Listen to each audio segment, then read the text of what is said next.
Global পয়েন্টের পক্ষ থেকে আপনাদের সবাইকে স্বাগত জানাচ্ছি।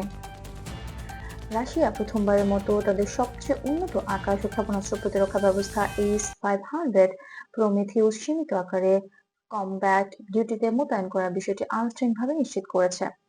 এই পদক্ষেপকে শুধু একটি সামরিক উন্নয়ন হিসেবেই নয়, বরং রাশিয়ার আকাশ প্রতিরক্ষা ব্যবস্থায় একটি নতুন অধ্যায়ের সূচনা হিসেবে দেখছেন আন্তর্জাতিক বিশ্লেষকরা। রাশিয়ার প্রতিরক্ষা মন্ত্রণালয়ের দেওয়া তথ্য অনুযায়ী S-500 ব্যবস্থা বর্তমানে মস্কো এবং আশেপাশের গুরুত্বপূর্ণ এলাকায় পরীক্ষামূলক ও সীমিত অপারেশনাল দায়িত্বে ব্যবহৃত হচ্ছে। 2024 এবং 2025 সালে এই সিস্টেম ধাপে ধাপে আরো ইউনিটে যুক্ত হতে পারে বলে রুশ কর্মকর্তারা ইঙ্গিত দিয়েছেন। S-500 প্রমিথিউস মূলত আগের প্রজন্মের S-400 ব্যবস্থার পরবর্তী সংস্করণ। তবে প্রযুক্তিগত সক্ষমতার দিক থেকে এটি আরো উন্নত। বিভিন্ন আন্তর্জাতিক ডিফেন্স অ্যানালাইসিস অনুযায়ী এই সিস্টেম দীর্ঘ পাল্লার ব্যালিস্টিক ক্ষেপণাস্ত্র, আধুনিক যুদ্ধবিমান এবং দ্রুতগতির আকাশপথের লক্ষ্যবস্তু শনাক্ত ও প্রতিহত করার জন্য তৈরি।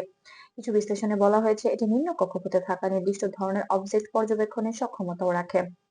বিশ্বস্ত আন্তর্জাতিক সংবাদ সংস্থা রয়টার্স এবং বিবিসি মনিটরিং জানায় S-500 প্রায় 500 কিলোমিটার বা তার কাছাকাছি দূরত্বের লক্ষ্য শনাক্ত করতে পারে এবং উচ্চতর আকাশ স্তরে কাজ করার সক্ষমতা রয়েছে। তবে এসব তথ্যের বেশিরভাগই এখনো সরকারি বিবৃতি ও বিশ্লেষণের উপর নির্ভরশীল। পূর্ণমাত্রা বাস্তব পরীক্ষার তথ্য প্রকাশে আসেনি। এই ঘোষণার পর ন্যাটো জোট এবং যুক্তরাষ্ট্র-ভিত্তিক গবেষণা সংস্থাগুলো বিষয়টি সতর্কভাবে পর্যবেক্ষণ করছে। ন্যাটোর পক্ষ থেকে প্রকাশিত এক বিবৃতিতে বলা হয়েছে, রাশিয়া নতুন প্রতিরক্ষা প্রযুক্তি আঞ্চলিক নিরাপত্তা পরিস্থিতিতে নতুন ভেরিয়েবল যোগ করতে পারে, তবে এখনই এর প্রভাব নিয়ে চূড়ান্ত সিদ্ধান্তে পৌঁছানো সম্ভব নয়। তাদের মতে S-500 এখনো সীমিত পরিসরে ব্যবহৃত হচ্ছে এবং এটি পুরোপুরি কার্যকর প্রমাণিত হতে আরো সময় লাগবে। যুক্তরাষ্ট্রের বিভিন্ন থিঙ্ক ট্যাঙ্ক যেমন CSIS এবং র্যান্ড কর্পোরেশনের তাদের বিশ্লেষণে উল্লেখ রয়েছে, এই ধরনের উন্নত আকাশ প্রতিরক্ষা ব্যবস্থা ভবিষ্যতে সামরিক পরিকল্পনায় পরিবর্তনের প্রয়োজন তৈরি করতে পারে। তবে তারা এটাও স্পষ্ট করেছে যে উৎপাদন খরচ, প্রযুক্তিগত জটিলতা এবং প্রশিক্ষিত জনবলের অভাবের কারণে রাশিয়ার জন্য একসাথে বড় সংখ্যায় এই সিস্টেমে মোতায়েন করা সহজ হবে না। রুশ প্রেসিডেন্ট ভ্লাদিমির পুতিন একাধিক বক্তব্যে বলেছেন, S-500 রাশিয়ার প্রতিরক্ষা সক্ষমতা আরো শক্তিশালী করবে এবং দেশের আকাশসীমা সুরক্ষায় গুরুত্বপূর্ণ ভূমিকা রাখবে। তবে আন্তর্জাতিক পর্যবেক্ষকদের মতে বাস্তব পরিস্থিতিতে এবং কার্যকারিতা কতটা হবে তা সময়ের সঙ্গে সঙ্গে স্পষ্ট হবে।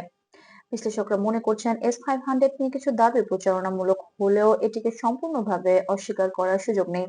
এটি নিঃসন্দেহে রাশিয়ার প্রযুক্তিগত অগ্রগতির একটি উদাহরণ, তবে এর বাস্তব প্রভাব নির্ভর করবে কত দ্রুত এবং কত পরিসরে এটি ব্যবহার করা হয় তার উপর। সব মিলিয়ে বলা যায় S-500 প্রমিথিউসের সীমিত মোতায়েন রাশিয়ার আকাশ প্রতিরক্ষায় নতুন সম্ভাবনা তৈরি করেছে।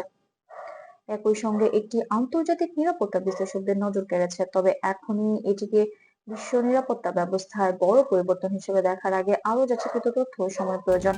গ্লোবাল পয়েন্টের সঙ্গে থাকার জন্য আপনাদের সবাইকে ধন্যবাদ। এই ধরনের আন্তর্জাতিক নিরাপত্তা ও প্রতিরক্ষা বিষয়ক নিরপেক্ষ ও যাচাইকৃত সংবাদ পেতে আমাদের চ্যানেলটি সাবস্ক্রাইব করতে ভুলবেন না।